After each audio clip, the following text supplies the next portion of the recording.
It's Friday's evening, your restaurant is full, and the chef walks up to you, tense and says, "We need thousands right now for chicken, fish, and vegetables. If you don't buy it right now, the kitchen stops." Do you pay right now? Yes or no? I've been on both sides in this exact moment, as a manager being asked, as an owner being the one he has to decide. And I will tell you what I learned. The answer is almost never about the money. It's about what you cannot see in that moment. Did anyone check what already exists in that freezer? Is there 30 kg of chicken sitting there from last week? What actually the kitchen consumed in the weekend? What do the reservations say? Nobody knows, because the question arrives as an emergency, and an emergency is designed to skip every one of those checks. That single Friday night moment contains every principle of cost control. So today we are going to break it apart and build a system that answers that question before it's ever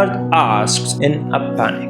Money flows through process. Here's the foundation principle of everything in this module. Money flows through process. Every shilling that enters and leaves your hotel moves through a series of steps. Control the steps and you control the profit. Leave a step uncontrolled and that's exactly where the money walks out. Most owners think they lose money in the kitchen to a bad chef, to waste, to high prices. They don't. They lose it in the system, in the gaps between the steps, where no one is watching and nothing is written down. A restaurant can do strong revenue and clear almost nothing, and the kitchen is fine. The lose is happening in the space between ordering and receiving, where there is no document, no check, no owner. The food is not the problem, the process is. The 5 control zones in many systems. Every shilling that becomes foods in plate passes through 5 zones. Each zone has a specific risk, a specific control, and a specific owner in any one zone, and the money leaks there. Zone 1, request. The kitchen asks for what it needs. The risk here is over ordering, driven by fear instead of data. Owner,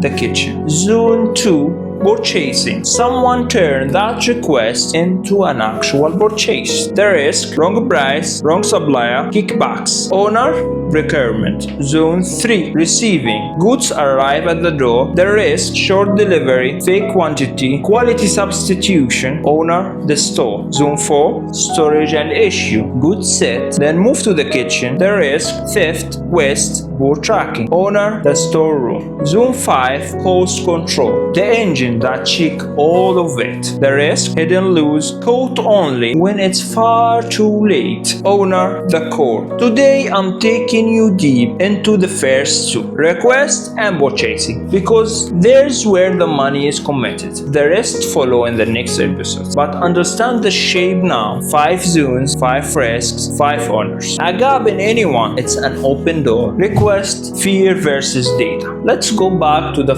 Friday night request. Where did it come from? Almost always from fear, not data. I've seen this pattern more times than I can count. A kitchen that orders based on the feeling we might run out, so order more. There is no power stock, no sales forecasting, no check in what's already on storage, just continuous ruling misjudgment. Every order slightly wrong, in the same direction, too much. And the result is always the same 2 things. First, heavy waste. Product that spoils or quietly walks out because nobody's counting against a baseline. Second, and this surprise owners. Prices that drift out of line with the market, because when you are always ordering in a panic, you never stop to check what anything should actually cost. Here's the control and it's simple. The kitchen requests quantity only, and that quantity is tied to 2 things: parts stock and the sales forecast. What do we normally hold? What do the reservations say? What's already in the freezer? The request become a calculation, not an emotions. And notice the boundaries. The kitchen requests how much. The kitchen does not decide from whom or what price. That's belong to the next two. And keeping those two apart, it itself a control. A request without data is not a request. It's a guess with a number on it. Board chasing,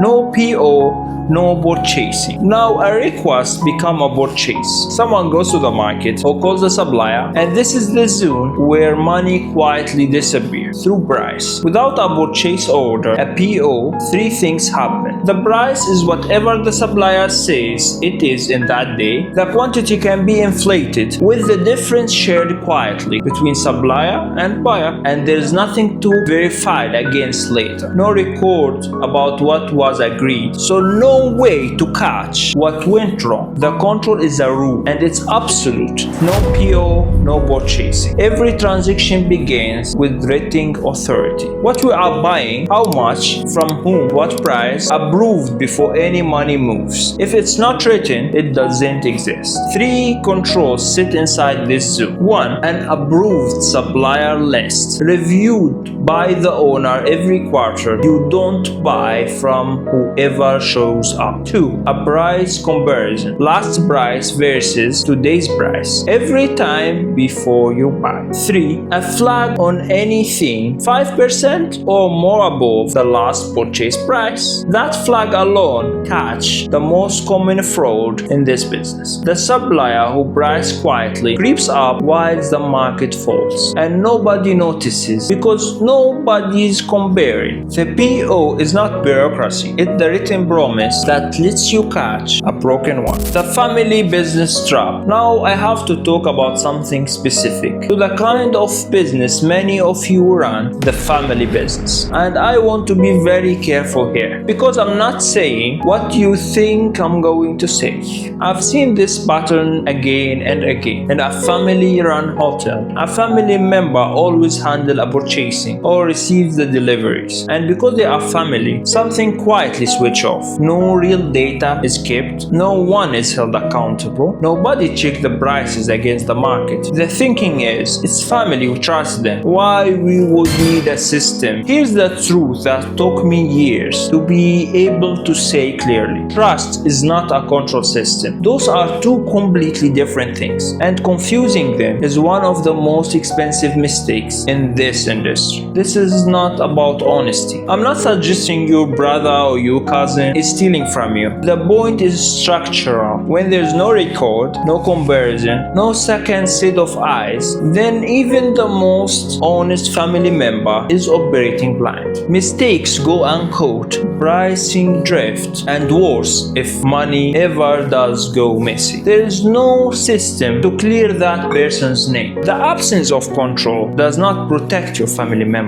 It's expose them to error and suspicion. A good system does not accuse anyone. It's protect everyone, including the family member doing the buying. The most loyal thing you can do for the family member at the storeroom door is to give them a system that proves every single day that everything they touch is correct. Separation of duties. That's bring me to the structural fix and to the mistake I see owners make. Even when they try to do the right thing, the owner says, fine, I will bring in a manager and put them in charge for everything. Or worse, I will handle the whole job to one person and ask them to check their own work. And both of those feels responsible. Both of them are the gap, because you cannot ask a person to audit their own work. It's not a question of honesty, it's a question of structure. A person checking themselves will never find what they don't want to find.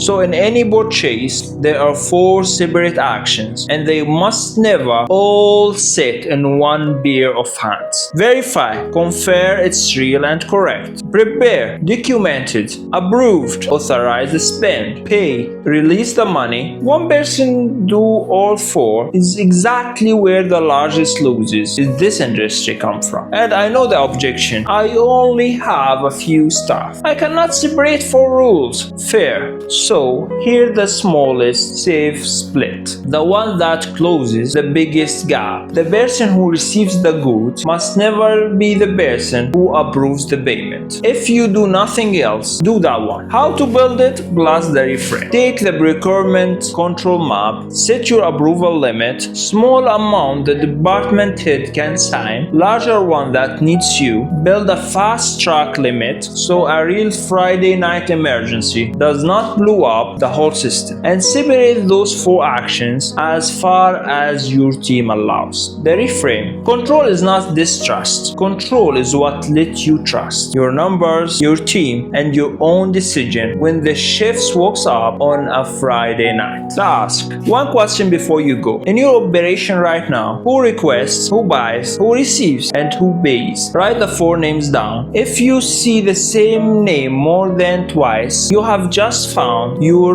biggest exposure. Not because that person is dishonest, because no system should ask anyone to carry that alone. Next episode, Zone 3, Receiving. What happens at the door when the goods arrive, and the GRN that stops you paying for what you never got.